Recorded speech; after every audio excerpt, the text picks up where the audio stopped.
later. I had been misinformed. I thought the space program was based on hope. But the space program had been based on fear. A fear of nuclear annihilation that my brother apprehended. I did not understand his terrifying ritual, but I went along with it. Just because I was afraid of being punched by my big brother. Yet he seemed to sense that winning the space race did not mean winning the arms race. The possibility of a war with no winners remained.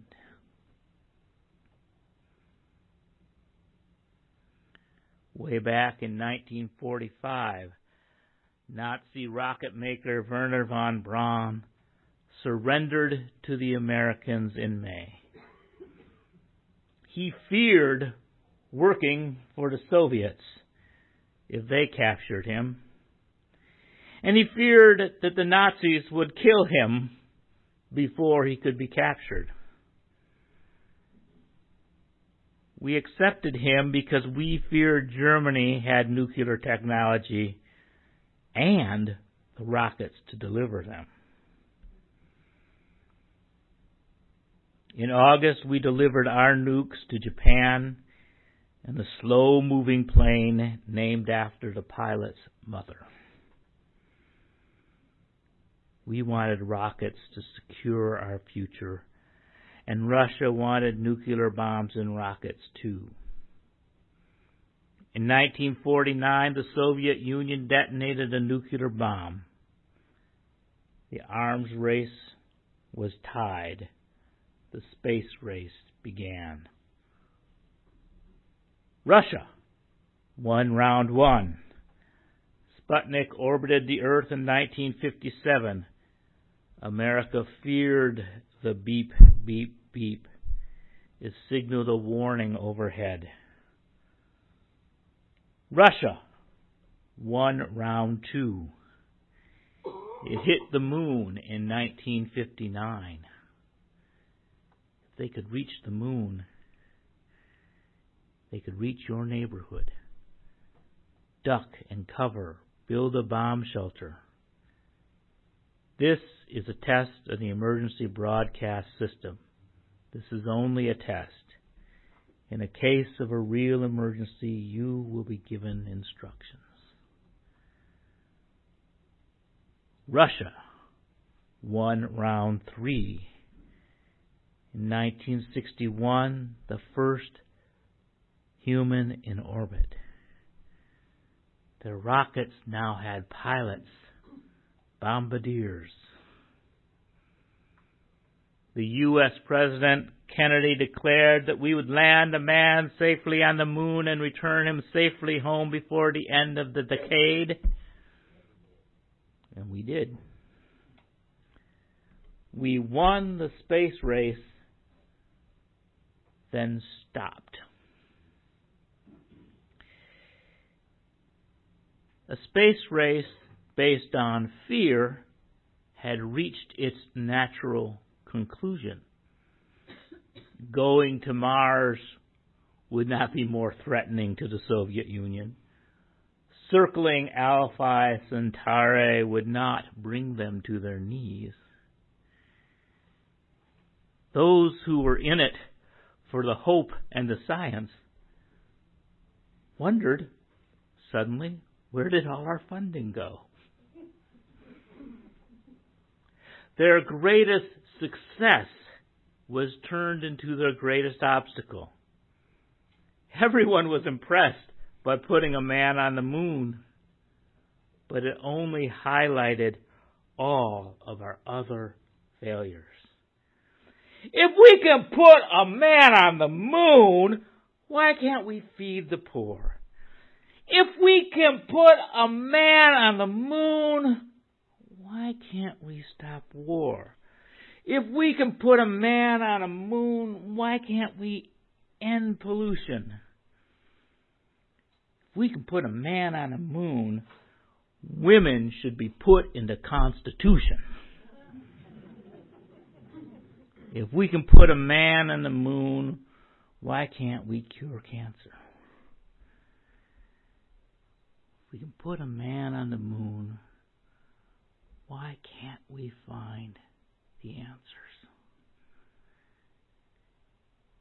The space program was no longer about the future. It became about present-day practicalities. What have you done for me lately? How have you improved my reality? Outer space became out of reach. We decided to roam closer to home.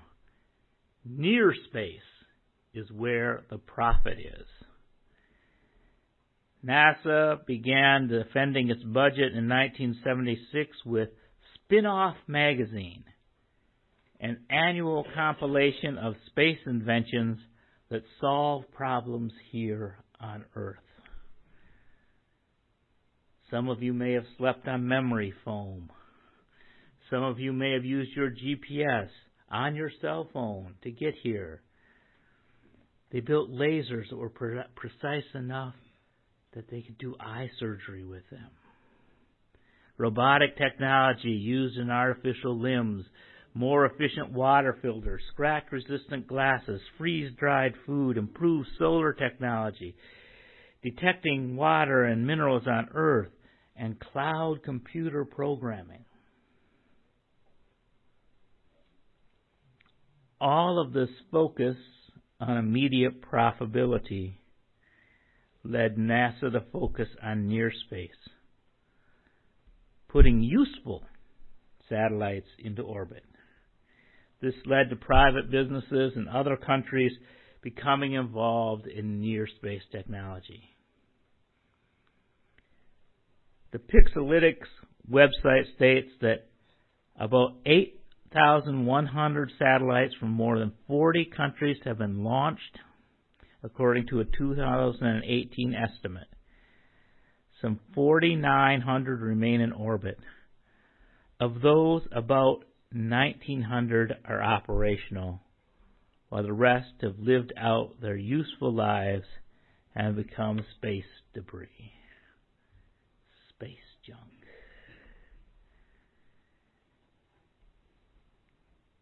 The rest have fallen to Earth as asteroids or meteorites. Several companies are competing for the space tourism market, giving the wealthy a new exclusive travel club.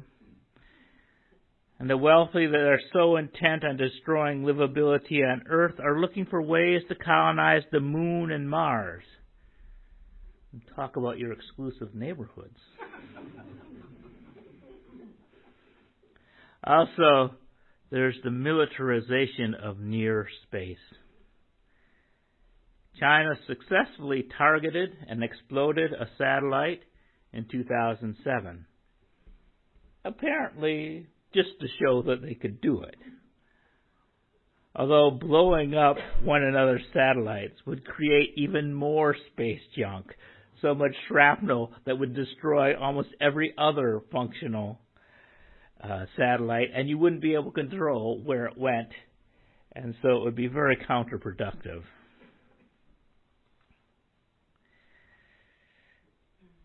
Donald Trump announced the creation of Space Force. Avis Lang and Neil deGrasse Tyson, in their 2018 book, Accessory to War, argue that America already has a Space Force. It's all contained within the Air Force.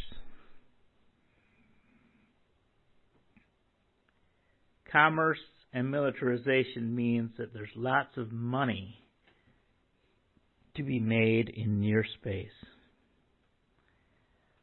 But I believe that outer space is where the value is. There is money in near space. There is value in outer space. Outer space exploration is motivated by human hope and curiosity rather than fear and greed. It is drawn by the wonder and need to understand. Amidst all of the applied science of the past few decades, there have been moments of pure science. There have been aspirational moments that expand the human spirit. In 1977, Voyager 1 was sent out into space with a recording of human sounds, various languages, various people speaking. A young English voice says, "Hello from the children of Earth."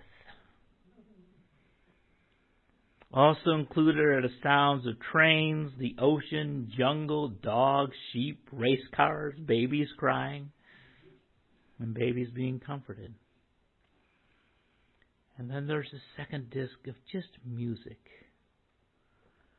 A Peruvian wedding song, a Brandenburg Concerto by Bach, Senegalese percussion, Johnny Be Good by Chuck Berry, Japanese flute, East Indian and Native American chants, and more. You can listen to this disc online. You can just find it on YouTube and listen. And you can learn the sounds of earthlings that you don't know yet. People who share this planet with us. And then you can imagine, as you're listening to strange noises that you don't understand, some other being, somewhere, sometime, listening and learning and wondering. Voyager was a technological prayer,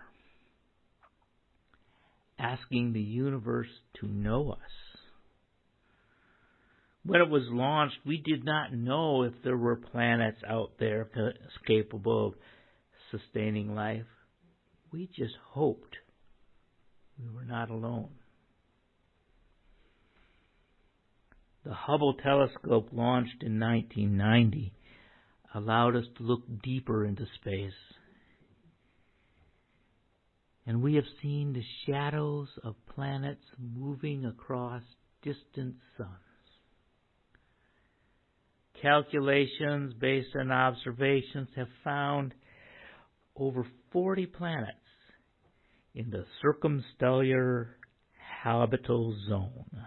The circumstellar habitable zone, also known as the Goldilocks zone, where the temperature is not too hot, not too cold, but just right for liquid water and a potential for life.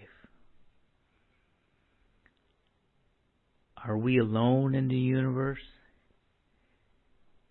It is seeming more and more unlikely. Every day we are closer to finding extraterrestrial life. Will it be intelligent? Will we be intelligent enough to recognize it?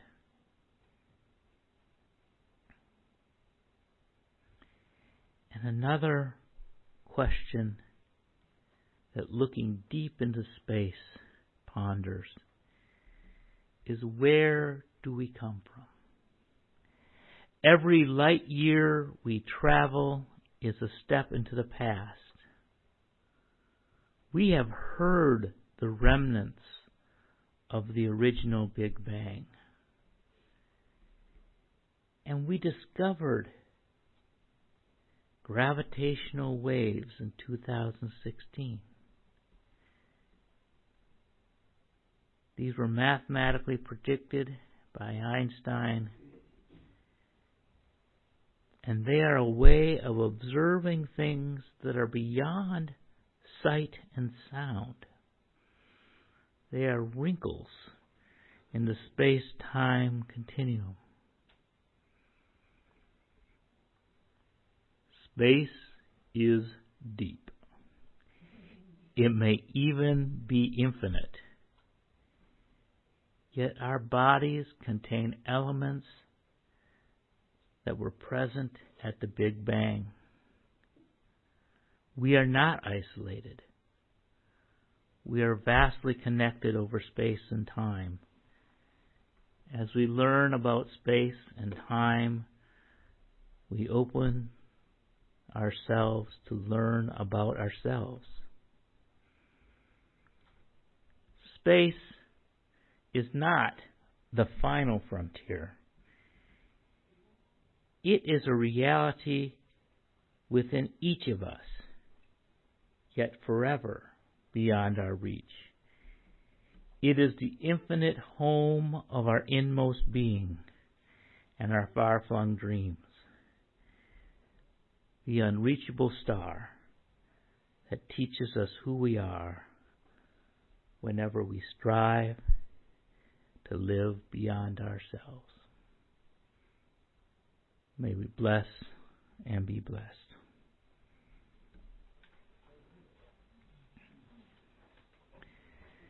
The final hymn